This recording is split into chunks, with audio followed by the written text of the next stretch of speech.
Good afternoon. We are here today to announce the results of the fourth phase of Operation Northstar, a 5-month initiative undertaken by the U.S. Marshals Service and law enforcement partners to target the most dangerous fugitives and violent offenders in 10 metropolitan areas across the country. Before we do, however, there are two matters I want to address. The first is a major law enforcement action the Justice Department has taken to counter some of the many threats Iran poses to our country. And the second is that we will soon mark 1 year since Hamas's October 7th terrorist attack on Israel. First, with regard to Iran, there are few actors in this world that pose as grave a threat to the national security of the United States as does Iran, a state sponsor of terrorism. Iran's malign activities are wide-ranging. The U.S. government is intensely tracking Iran's lethal plotting against current and former U.S. government officials, including former President Trump. We are working to investigate and disrupt Iran's funding and support of Hamas, Hezbollah, and other terrorist groups. And we are working relentlessly to uncover and counter Iran's efforts to stoke discord, to undermine confidence in our democratic institutions, and to influence our elections. As the intelligence community has reported, we are seeing increasingly aggressive Iranian cyber activity during this election cycle. In August, the intelligence community reported an ongoing effort by Iran to compromise former President Trump's campaign and to influence the U.S. election process. Last week, the intelligence community reported that in late June and early July, Iranian malicious cyber actors sent unsolicited emails to individuals who were then associated with President Biden's campaign. The emails contained an excerpt taken from stolen, non-public information from former President Trump's campaign as text in the emails. The intelligence community reported that there is currently no information indicating the recipients of the emails replied. The intelligence community further reported that Iranian malicious cyber actors have continued their efforts since June to send stolen, non-public material associated with former President Trump's campaign to U.S. media organizations.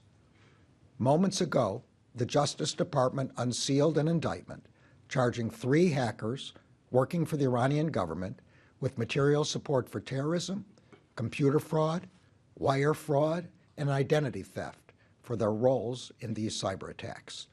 The 3 hackers are Iranian nationals residing in Iran. As outlined in our indictment, the defendants, Masoud Jalili, Saeed Ali Agamiri, and Yasir Balaghi, conspired with others to deploy a years-long, wide-ranging hacking operation on behalf of the Islamic Revolutionary Guard Corps, or IRGC. The operation targeted the email accounts of current and former American public officials, journalists, and most recently, individuals associated with U.S. political campaigns.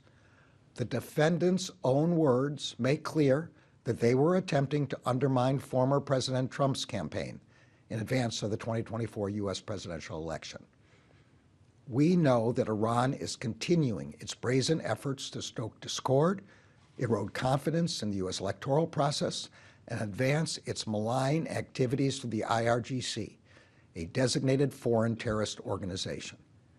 The Justice Department is committed to countering the threat that Iran poses to our democracy, to our national security, and to our allies in the international community.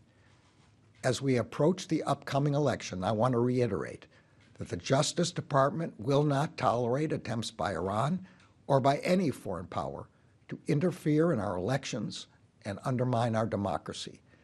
Together with our partners across the federal government, we will use every tool we have to counter and disrupt the efforts of Iran, as well as Russia and China, to exploit our democratic system of government.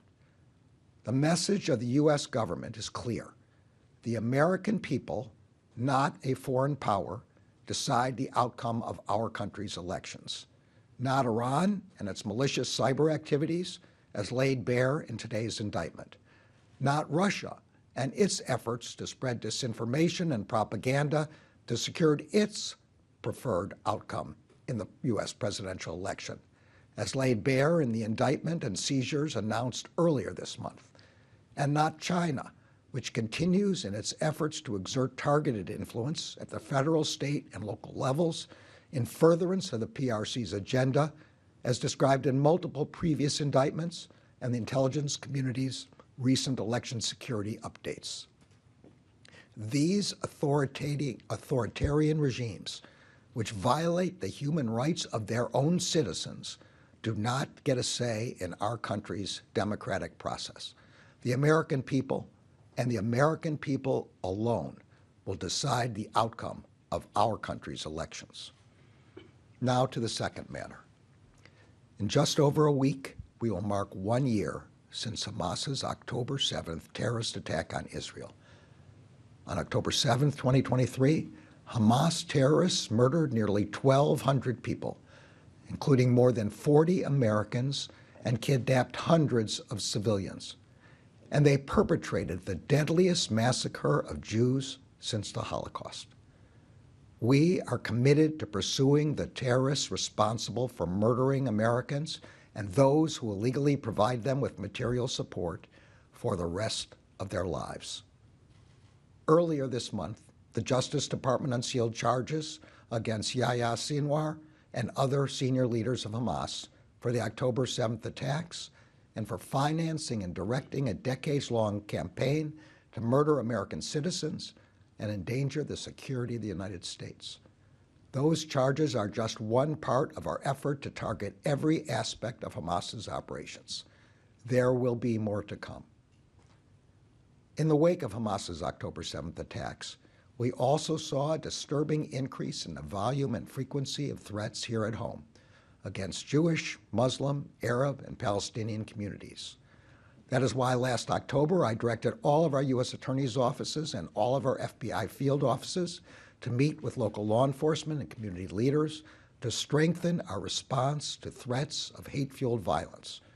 And that is what we have continued to do in the year since. But we recognize that the ramifications of October 7th are still being felt in communities across the country. For the Jewish community, this has been a time of a renewed, deeply familiar sense of isolation and fear. And as we approach 1 year since the October 7th attacks, we do so at a time when Jews across the country will soon be observing the high holidays of Rosh Hashanah and Yom Kippur. For Jews, this is a period of solemn reflection and prayer. It is a time to gather together to worship and to be in community with each other. It should not be a time of fear. The Justice Department has and will continue to aggressively investigate and prosecute acts and threats of violence fueled by anti-Semitism and by hatred of any kind. In recent months, the Department has brought charges, obtained plea agreements, and obtained sentences for more than 35 defendants for criminal acts motivated by anti-Semitic hate. This is in addition to the many charges brought by our state and local partners. That work will continue. No person and no community in this country should have to live in fear of hate-fueled violence. No faith community should have to fear that they will be attacked in their place of worship. The Justice Department has no higher priority than protecting the safety and civil rights of everyone in our country. Working to uphold that promise is our sacred responsibility. It is one we will never abandon. Protecting the safety of our people also includes combating violent crime, which is the topic of today's third announcement, to which I will now turn. From May to September of this year, the U.S. Marshals Service worked with state and local law enforcement partners in 10 metropolitan areas to arrest more than 3,400 fugitives and violent offenders, including more than 200 wanted for homicide. They also seized more than 500 firearms, more than $500,000 in U.S. currency, and over 450 kilograms of illegal narcotics, including more than 550,000 pills of deadly fentanyl. The U.S. Marshals and their partners conducted this operation in Dallas-Fort Worth, Charleston, Baton Rouge, Little Rock, Phoenix, St. Louis, Birmingham, Winston-Salem, Dayton, and San Antonio. The arrests included a Louisiana man wanted for domestic abuse, child endangerment, and home invasion. It included 4 people in Texas wanted for a drive-by shooting that injured multiple children. It included a gang member in Texas wanted for homicide. It included a Virginia man wanted for sexually assaulting a child. It included a Missouri man wanted for opening fire at a car meetup, shooting 7 people and killing a 14-year-old. These cases represent only a small fraction of the extraordinary efforts that the U.S. Marshals Service and its partners undertook during this operation. I am deeply grateful to every Deputy U.S. Marshal, task force officer, investigator, and police officer who carried out these arrests. They did so at great risk to themselves. And I am grateful to U.S. Marshals Service Director Ron Davis for his leadership of the more than 5,500 public servants who have dedicated their careers to protecting their communities. This is now the 4th iteration of Operation Northstar, which we first launched in 2022 to zero in on and apprehend the most dangerous fugitives and violent offenders. But this is the first iteration of Operation Northstar since the devastating attack that took place during a U.S. Marshals Task Force operation in North Carolina earlier this spring. On that day, we lost Deputy U.S. Marshal Tommy Weeks, Task Force Officers Alden Elliott and Samuel Pelosi, and Charlotte Mecklenburg Police Officer Joshua Iyer. As we remember them, we are reminded of the enormous risks that Deputy U.S. Marshals and their partners encounter every day. We are also reminded of the extraordinary courage of the people who do this work and of their loved ones. We could not be more grateful for their sacrifices. 3.5 years ago, the Justice Department launched an ambitious strategy to combat the sharp spike in violent crime that had occurred during the pandemic. We focused our efforts on enhancing the most powerful tool we have, our partnerships with federal, state, and local law enforcement agencies, and with the communities we all serve. And then we fortified those partnerships with substantial funding from our grant-making components and by bringing to bear new technological tools that allowed us to identify and focus on those actors most responsible for committing violent crimes and take them off of our streets. Today, we know that work is paying off. Statistics released by the FBI earlier this week show an historic drop in homicides nationwide and one of the lowest levels of violent crime in 50 years. And recently released data from the Justice Department's Violent Crime Steering Committee indicates that this trend is continuing. A study of 88 cities shows that violent crime has continued to decline considerably in the first half of 2024 compared to the same time last year, including a further 16.9% decline in murder.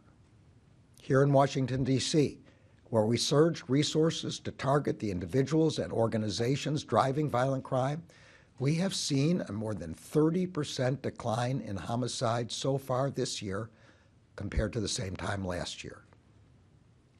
But we know that progress in many communities is still uneven, and there is no acceptable level of violent crime. That is why the U.S. Marshals Service launched and continues to relaunch Operation Northstar. And that is why the Justice Department will continue to use every resource we have in the fight against violent crime. Our commitment to combating violent crime is not about statistics. It is about saving lives. It is about community members and law enforcement officers who are still here to see their children grow up and to work toward fulfilling their dreams. The Justice Department will continue to work tirelessly to deploy our anti-violent crime strategy across our law enforcement agencies, prosecutors' offices, and grant-making components. We will work in close partnership with police and sheriff's departments and communities across the country to go after the recidivists and gangs that are responsible for the greatest violence. We will continue to deploy our technological and prosecutorial resources to identify and prosecute the principal drivers of gun violence. And we will continue to invest in the essential programs that allow law enforcement agencies to hire more officers, to build the public trust essential for public safety, and to support the evidence-based community violence intervention initiatives that save lives. We will not rest until all Americans feel safe in their communities. And now I would like to ask Marshal Service Director Davis to say a few words.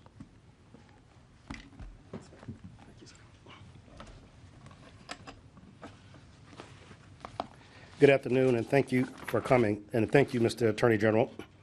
As the Attorney General mentioned, Operation Northstar was an initiative that was launched in fiscal year of 2022 based on the core principles of the Attorney General's violent crime strategy. It is a data-driven operation that focuses on the most violent in our communities, and it requires significant collaboration and partnership with our state and local partners. For example, for this operation, we had over 500 local and state task force officers participating in it, coming from some 100 plus agencies to focus on those 10 cities. I won't go over the stats again, but I would tell you since we launched it, we have now focused on 30 cities that has resulted in over 10,000 apprehensions, including over 1,000 homicide suspects. And when we look at that number, I have to pause and really talk about the partnership with our state and local law enforcement. We cannot serve 1,000 warrants unless our local and state partners are working with the community to actually solve 1,000 homicides, obtain warrants for the judicial process, and then when they become fugitives and goes outside their jurisdiction, then we bring the resources and assets to help them track down and bring these fugitives to justice. So that's the part of the partnership that I think is critical when the Attorney General mentions the strategy to reduce violent crime. Also, and I want to thank the Attorney General for mentioning the 4 heroes that we lost on April 29th. Just to see how, just a stark reminder of how significant that tragedy is. The task force involved in that deadly incident on April 29th is the Carolinas Regional Fugitive Task Force. This same task force participated in this year's Operation Northstar in North Charleston, and Winston-Salem. And it shows you the resilience and the commitment of Deputy U.S. Marshals. In face of that significant tragedy in which we lost 4 heroes, they still continue to go out and serve the American people. And I think the success of this program, all of the initiatives, the Attorney General's strategy requires the commitment, the courage, and the steadfast duty of all of our law enforcement agents, officers, deputies, investigators across the country, some 800,000. So as we celebrate this part and we basically work with our communities to make them safer, we should do so with the full recognition that it comes at great risk. It comes with a great challenge, and that the women and men who do this deserve our gratitude, our appreciation, and quite frankly, our respect. Thank you. Great question. Josh? Mr. Attorney General, I have a question for you on Iran, and then I'd like to have a separate question for Mr. Davis. On the Iran issue, you mentioned that the intelligence community had assessed that none of the recipients of this information had replied that were associated with the Biden campaign. Are you confident that they didn't make any use of the information? And can you also just discuss with us the impact of the distrustful political climate we have in the country at the moment? How does that make it more difficult for the FBI or DOJ to get cooperation from political campaigns in this sort of an investigation? On the first question, I can only answer what's in the indictment, what the intelligence community has said. In light of the evidence we have, we see no indication that anyone replied. On the second question, my understanding is we had good cooperation from the campaigns, that the FBI had good cooperation from the campaigns with respect to investigating this matter. Yeah. You have a question for Ron? Yeah. Mr. Davis, I wanted to ask, the operation you announced today obviously requires a lot of manpower. Yes. It's been more than 2 years now that the Marshals Service has been providing enhanced security for the justices of the Supreme Court, as well as their spouses and their families.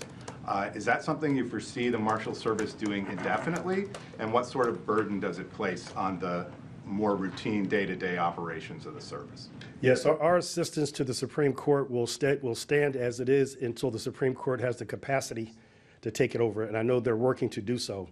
But as the Attorney General said, is we're not going to do anything that will compromise their safety. So if we have to stay there an indefinite amount of time, until that time, we will do so. But we are working very closely with the Supreme Court Marshal and the police as they work with Congress to make sure they have the resources necessary to take it over. And it does strain resources. We focused on 10 cities this year, and if you recall, last year we focused on 20. So based on reducing budget for 24 and based on increasing demands on our deputies with regards to not just the Supreme Court justices, but also the entire judiciary, we had to reduce the amount of cities. So it does have an impact, yes. Ken? Mr. Attorney General, thanks for having us. On foreign interference, if I could, you said the Justice Department will do everything it can to counter foreign election interference. I'm just wondering if a foreign government puts out disinformation on the eve of an election, whether it's a fake video designed to discredit a candidate or information that seeks to keep people away from the polls, how is the federal government going to alert the public about that? And which agency is responsible for doing that? Well, it's an all-of-government approach, and as you've seen, the intelligence community, and particularly the representatives, the Office of Director of National Intelligence, CISA from Department of Homeland Security, and the FBI have been providing updates, which have gotten increasingly shorter between updates, and that will continue as we get closer to the election. In combination of our intelligence community and the FBI and federal law enforcement, we are working round the clock to ensure that we get the quickest information about such an attempt and that we are able to alert the American public in as close to real time as possible. Here. Mr. Attorney General, again, thank you for having us. Question number one, given the aggression by Iran attempting or plotting to assassinate former President Trump and others, the increased cyber activity targeting campaigns, what specifically can the U.S. government do to deter them from this activity? If you could be more specific on that, then I have a follow-up question as well.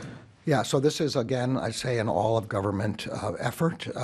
At the same time as I'm announcing the unsealing, the Treasury Department is levying sanctions, and the State Department is announcing what we call rewards for justice. We will continue in this way. We will continue between all the agencies of the government to discover, disrupt, and deter this kind of activity. Question. Is there any evidence, or what is your best assessment of how the Biden individuals associated with the Biden campaign, to piggyback on Josh's question, did they respond appropriately? Did they contact law enforcement? Did they respond appropriately to receiving this ill-gotten information? Well, I'm going to say again, my only information with respect to what was done is what I've already reported, that we have no evidence that anyone replied. As I said also before, my understanding from the FBI is that we've had good cooperation from both campaigns in investigating the extent of this hack and of ameliorating it. Last question, David. Two very quick questions, sir. The first, what's the level of frustration that these men are not here in the United States? And what is the likelihood you'll ever be able to get them? You announced those charges against Hamas a month ago. Some of them are dead, others are overseas. What can the American people understand about that? Okay, so there's actually two. This one has to do with these particular defendants, and Hamas is a separate question. With respect to these defendants and these kind of indictments, similar to the one we did with respect to RT about 2 weeks ago, these kind of actions have several purposes. One, and maybe the most significant, is alerting the American people to these kinds of false personas, these kind of hacking operations, these kinds of production of propaganda, so the American people can see what's out there on the internet and can evaluate it appropriately, knowing that it's a foreign malign influence. Secondly, as I said, this is a all-of-government effort, and so it includes sanctions and includes rewards for justice. And third, I think, as history has shown, the Justice Department has a very long memory, and we are going to pursue these people endlessly. The latter is the same answer I gave with respect to Hamas when those announcements were made. We have successfully pursued terrorists decades later for their activities. So from the Justice Department's point of view, which is the enforcement point of view, we will follow these people for the rest of their lives. Just a quick follow-up real quick. You've been criticized by conservatives, Judiciary Chairman Jim Jordan in the House that says, he says releasing the Ryan Ruth letter on the criminal docket puts former President Trump in more danger. Can you respond to that? Look, as I've said, I found the two attacks on the former president are heinous. I'm grateful that he's safe. Our first job with respect to Ruth was ensuring that he be detained. And when you file a detention motion, the prosecutors have to make the most reasonable judgment they can about what evidence is necessary to ensure detention. That's their goal. Thank you, everyone. Thank you. Thank you. Thank you.